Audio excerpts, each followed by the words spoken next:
Call the Alan Cox Show. Cox. Is that with an X? Yes. 216-578-1007 or 1-800-348-1007.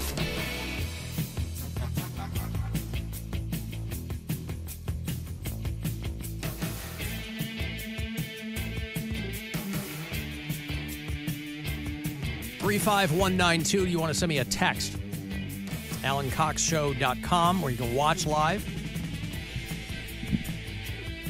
And iHeartRadio app, too. People who want to drop messages there, you can do it. If you listen from out of state, let me know where you do that. Sasha listens in Portland, Oregon. Willie's in Louisville, Kentucky. Luke is our bureau chief in Intercourse, Pennsylvania. You work the road a lot. You ever worked Intercourse, PA? I actually have. Hey. And Middlesex. I've never been. I lived in Pennsylvania I called it Center F Town, and they really they loved like, That's funny. I lived in Pennsylvania for many years, but I never made it to Intercourse. Do they lean into it there? Do you recall? Oh yeah, yeah, they do. They got some kitschy merchandise. I see. I got laid in Intercourse, PA, or whatever. 4.5 hours from Cleveland, Ohio. All right. Well, it might be. It's out Lancaster way. Oh, I see. I don't even think that I knew what part of the state it was. Eastern side. Anyway, Brandon is down in Orlando. Matt is one of our Milwaukee bureau chiefs. And Eric listens in Saginaw, Texas. Not Saginaw, Michigan. Saginaw, Texas. Cleveland police trying to figure out what they're going to do about the rash of youth violence at festivals. You know, festivals are, I think... Are there that many festivals? Well, yeah, they're trying to have more of them. You know, Chicago, one thing that people go, well, what do you miss about, I always say street festivals. Because that's what... amazing street festivals all the time. And I was thinking of like music festivals. I'm like, we don't have that many music festivals. No, like summer street festivals. Yeah, gotcha. We have them, I mean, just half a dozen every weekend, all around the city. And they have them here too. I mean, there's, a lot of them are church festivals and things like that. But, people are gonna break out, and people are gonna be causing trouble and doing stuff. And the city's trying to figure out how they can keep the youths from causing trouble when everybody else is just trying to have a bit of fun. And so there's a growing wave of youth violence. Listen, the youth are getting restless. The youth are always restless. They're always restless. This is nothing new. Nope. Street toughs back in the day. Yeah. Street toughs now. That's right.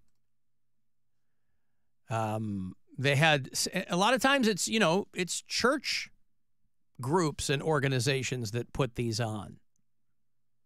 Out by where I live, there's a little thing around the 4th of July called Bay Days. I live in Bay Village, and they have a thing called Bay Days. And it's a pretty standard variety. It's what, all these festivals do. They throw up some rides, and they got some booths, and some carnies come in and set things up. And, people are drinking lemonade and eating waffle fries, a whole bit. They recovered a gun and arrested 10 youths at St. Clair Community Days in Lyndhurst. There were some fights breaking out. It's like that old country song that they sang. I don't remember who sang it.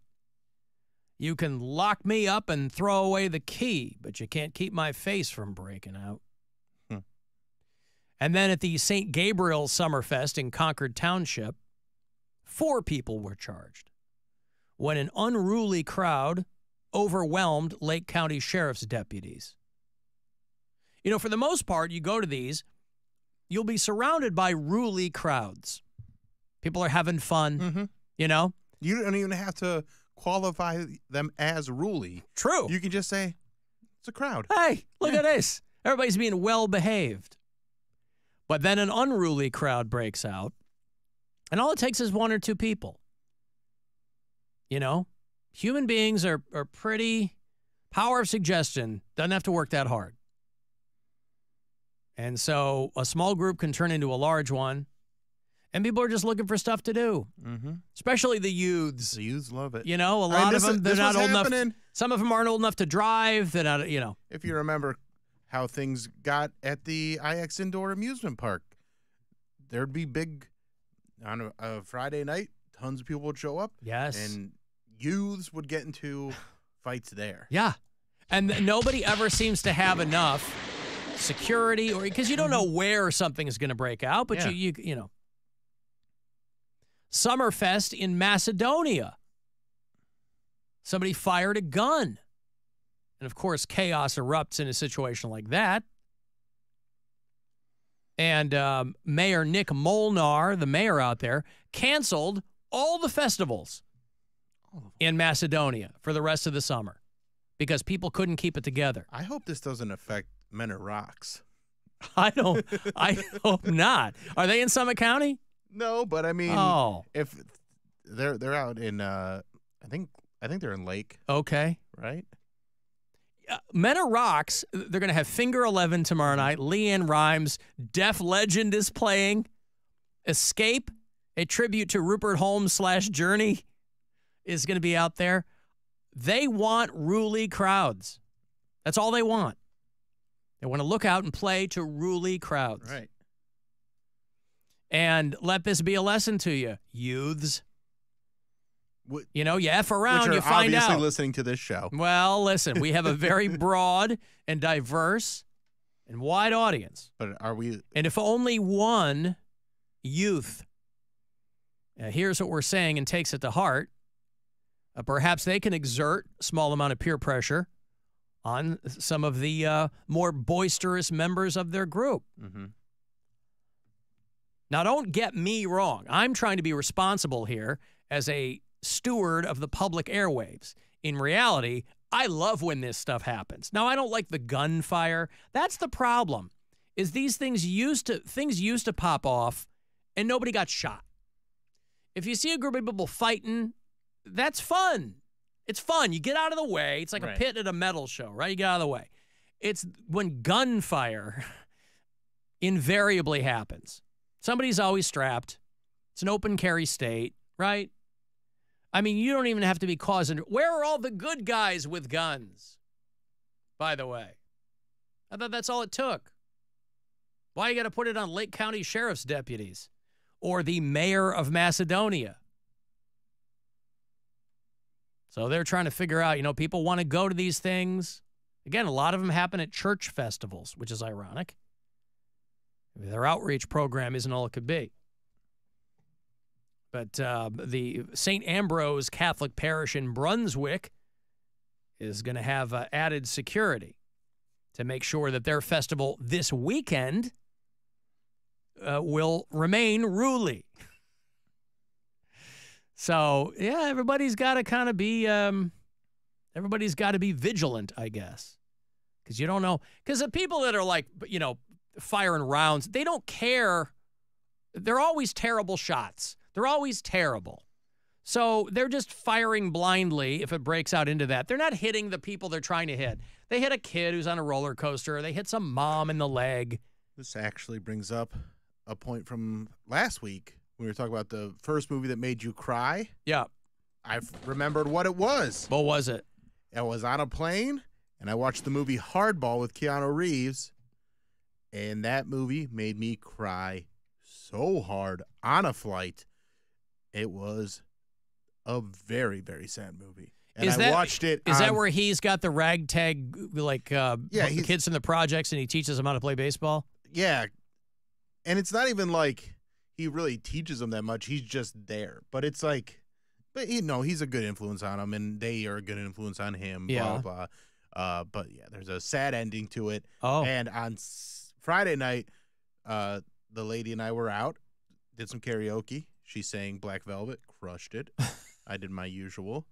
Say it ain't so. Went well. You didn't do The Boys Are Back in Town from Thin Lizzy. Not that time. Okay. Whatever happened to the Black Velvet lady? I don't know, but she had one hit. Alana Miles. But right before I went up, someone sang Big Papa by Biggie. Yep.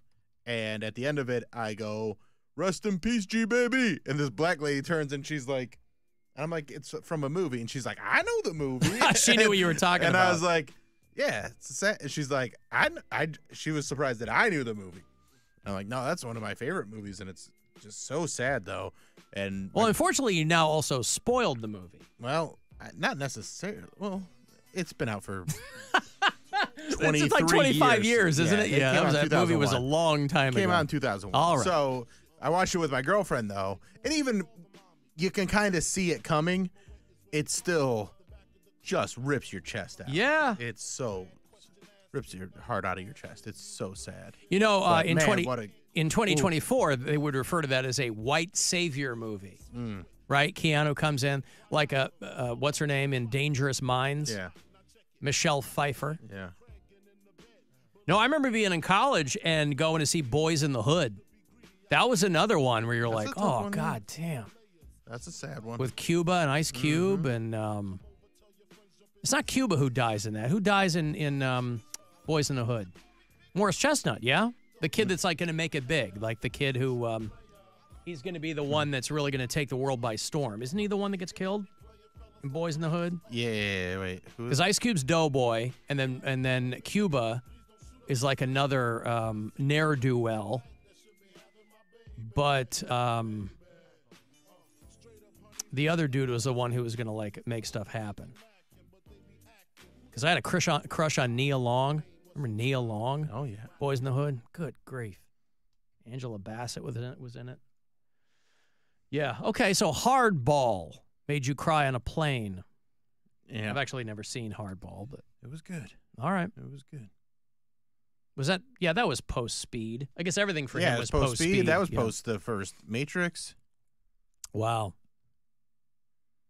Well, it was a book, yeah? The Hardball movie they made from a book. Sounds familiar. Anyway, Yeah. they're trying to figure out what they're going to do about all the festival violence from the youths. Alan, do you want some VIP passes to see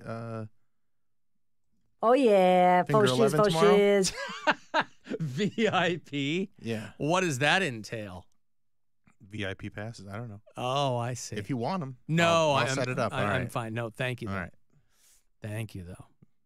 I got a guy out there because I've done You comedy got out there a bunch of times. Yeah. And they're very, very, accommodating and Yeah, sure. great people out there in Menor. No, I appreciate it. Alan, did you talk about the Stones concert? I just tuned in. No, no. I didn't go. My buddy Pat Butler, who co-hosts 2 Hours to Midnight with me, he posted a lot of stuff on his Instagram story. He went. Looked like a good time. Our buddy Mike Beater, of course, ended up with terrible tickets again. Dude's in the second row. Well, he probably had to wait an hour to get his wristband then, because that's the only thing that I saw that was. Oh, yeah, they screwed that up? They messed up the wristbands for the people sitting down on the field. Who is that, Brown Stadium or the Stones? That's okay. Browns. They're in charge of all that? Mm-hmm. Yeah. Oh, yeah, that's further in this text. The total embarrassment of the wristband debacle. Yep. Which was so embarrassing. People from all over saying the worst stadium they've ever been to. And zero toilet paper. Oh, it's like working here. We know how to deal with that. There's never toilet paper here. And there's never paper towel. I'm sorry, there's rolls of paper towels. Yes. You can that tear get some from- off and then, bring it into the stall with you.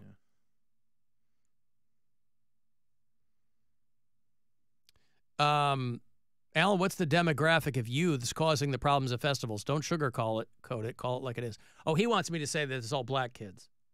Is it? I haven't seen anything along those lines, but that's clearly what this person wants me to say, is that it's all black kids causing problems. Well, I'll tell you what, nothing's more terrifying walking down the street and seeing a group of white kids all whispering to each other because they know they're going to pop off and not get in trouble. So the youths are out there and they're restless. Dr. No said it best. The youth are restless. And those festivals are just hoping that everybody else stays ruly. If you're going out, having some fun, drink some lemonade, go on some rides. He was going to play football at USC and took a sawed-off to the back. Oh, that was Boys in the Hood, right. Yeah. He's going to go off and make something of himself. Ricky, run! Yeah, they're in the alley. I don't think I cried at Boys in the Hood because I think I was on a date. But and I didn't want to cry on a date. It's like when I was in high school and my girlfriend wanted to go see La Bamba. And she was bawling at the end of that movie. She was Puerto Rican. And so, you know, she wanted to go see La Bamba. I'm like, I don't want to go see La Bamba. She wanted to, and I was trying to be a cool guy. All right, let's go. Yeah. Trying to be La a cool guy. Bamba it is. That's right. I'm like, you're not even Mexican. You're Puerto Rican. Close enough. She's like, same thing.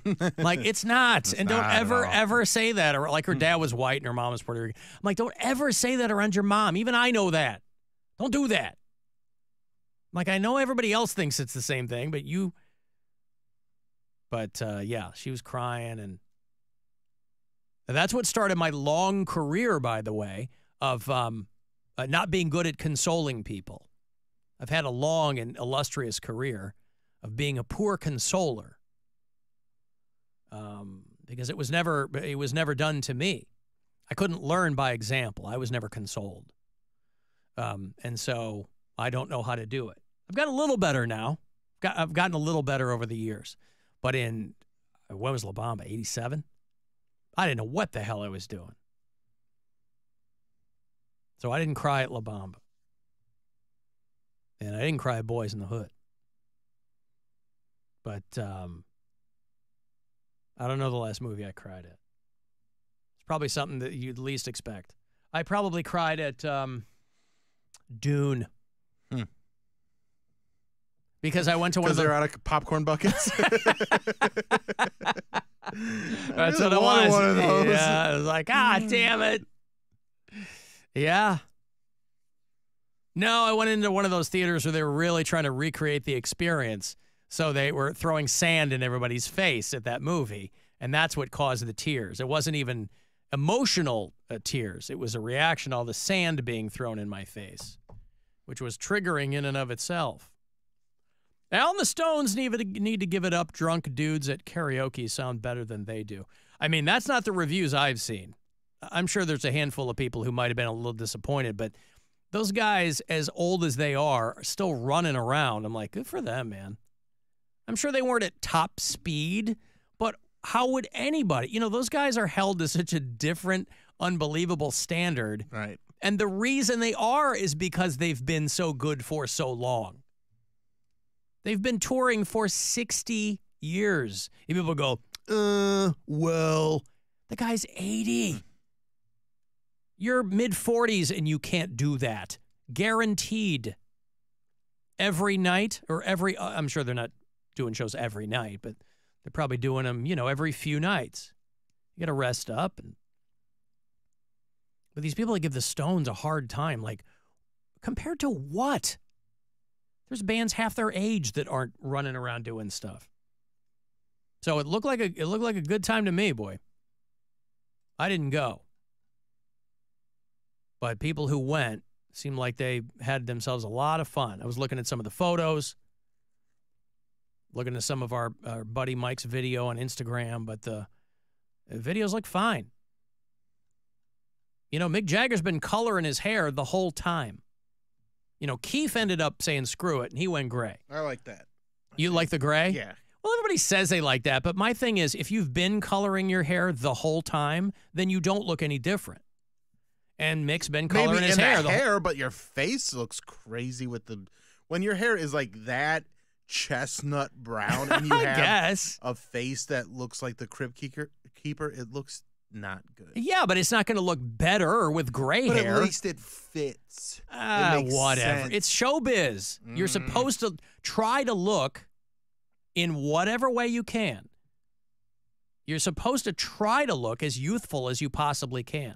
He's skinny. It's not like he's fat with brown hair. He's still skinny. He'd look younger if he was fat.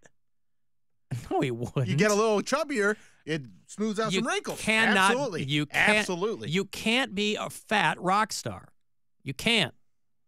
Well, you can't. You don't give me Jelly Roll, Post Malone, these guys. They're not rock stars. Post Malone's not fat. Well, he's not skinny. He's not a fat guy, though. Well, wasn't he? Maybe add some baby fat. When Well, yeah, once these guys started, once they blow up, somebody goes, you got to get skinny. You got to lose weight. How's Jelly Roll? I mean, he's a country star. Jelly Roll. Yeah. Post Malone's a rock star. All right. Well, I'm just saying. You know, Nickelback put in their song, we'll all stay skinny if we just don't eat. Yeah. That's the thing. Stay skinny. And Jagger did it. All right, but stop with dyeing. his chestnut brown hair. Yeah, stop his dyeing your his hair. It looks natural terrible. chestnut brown hair. What if he stopped dyeing it and it was still kind of that same color? Then that's fine. Yeah. They probably do that. He probably does it more when he goes on tour. Like if he's just hanging out in Ibiza, you know, for the in-between tours or whatever, he probably lets it go. I'm sure there's pictures of Mick Jagger with gray hair. But nobody wants to see that. And people go, oh, my God, look how... And then he goes, yeah, that's why I dye it, dummies. I know I'm 80. What's the point of looking 80? Yes, his face looks like a mountain range, but I mean, he's 80. You give him credit just for being up there. And again, this is probably the last time they'll ever play Cleveland. It's been 20-something years since the last time. Like, there's some, like, Brian May rocking his big old goofy white hair. It looks like he's sitting on the high court in England. Yeah, like he's a barrister. Yeah, I love it. With his powdered wig. Yeah, but that's only like the last 10 years. He colored his hair for a long time. Right, but he let it go eventually. Yeah. And it's time for Mick Jagger to also let it go. Maybe he will. Maybe he will. But I don't begrudge Same anybody. with Paul McCartney. I don't begrudge anybody coloring their hair. Yeah, Paul McCartney too. Still got that baby face. I got to take a break here. You want to text 35192? Want to go see the Dave Matthews Band? I will get those tickets for you after this break. It's coming up fast. It's a week from tomorrow out at Blossom. So I got some last minute tickets.